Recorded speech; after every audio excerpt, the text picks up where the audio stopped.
السلام عليكم ورحمة الله وبركاته. الحمد لله رب العالمين والعاقبة للمتقين. الصلاة والسلام على سيد الأنبياء والمرسلين وعلى آله وصحبه أجمعين. أما بعد. ഇസ്ലാമിൻ്റെ അടിസ്ഥാന ആദർശങ്ങളിൽപ്പെട്ടതാണ് സാമൂഹിക സഹായം എന്ന് പറയുന്നത്, സോഷ്യൽ വർക്ക് എന്ന് പറയുന്നത്. ഒരു മുസൽമാനൻ്റെ വിശ്വാസത്തിൻ്റെ ഭാഗവുമാണ് സോഷ്യൽ വർക്ക്.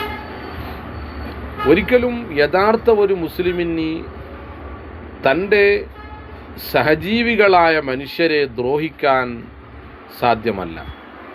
കാരണം ഹബീബായ നബി സല്ലല്ലാഹു അലൈഹി വസല്ലമ തങ്ങൾ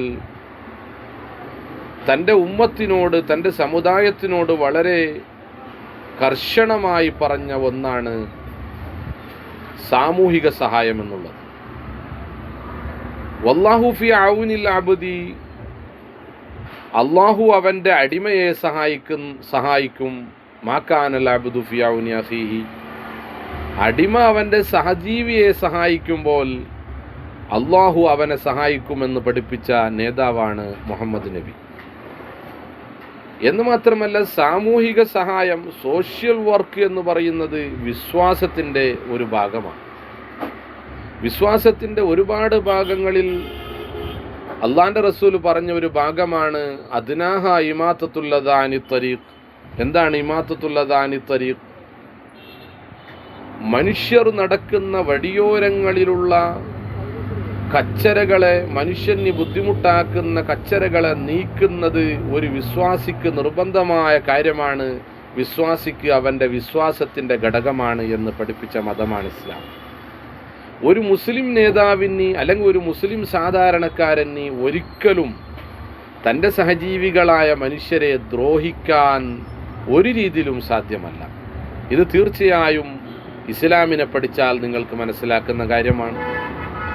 അതുകൊണ്ട് കേരളക്കരയിൽ ഇപ്പോൾ പുതിയ ഒരു ഭരണം വരുമ്പോൾ മുസ്ലിമീങ്ങൾ, മുസ്ലിം ലീഗിൻ്റെ ഏതെങ്കിലും ഒരു MLA അവിടെ മന്ത്രിയാകുന്നു, വിദ്യാഭ്യാസ മന്ത്രിയാകുന്നു, അല്ലെങ്കിൽ വേറെ ഏതെങ്കിലും വകുപ്പിൻ്റെ മന്ത്രിയാകുന്നു എന്ന് പറഞ്ഞ് ആരും ഇവിടെ ദുഃഖിക്കേണ്ടതില്ല. കാരണം യഥാർത്ഥ മുസ്ലിമായ ഒരു മുസ്ലിം ലീഗുകാരന് ഒരിക്കലും അവൻ്റെ സഹജീവികൾ, അത് ഏത് ധർമ്മത്തിൽപ്പെട്ടവനാണെങ്കിലും, അവനെ ദ്രോഹിക്കാൻ അവൻ്റെ വിശ്വാസം സമ്മതിക്കുകയില്ല.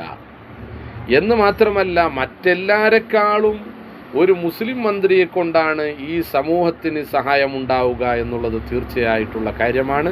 കാരണം അത് ഇസ്ലാമിൻ്റെ വളരെ പ്രധാനപ്പെട്ട ആദർശത്തിൽപ്പെട്ടതാണ്.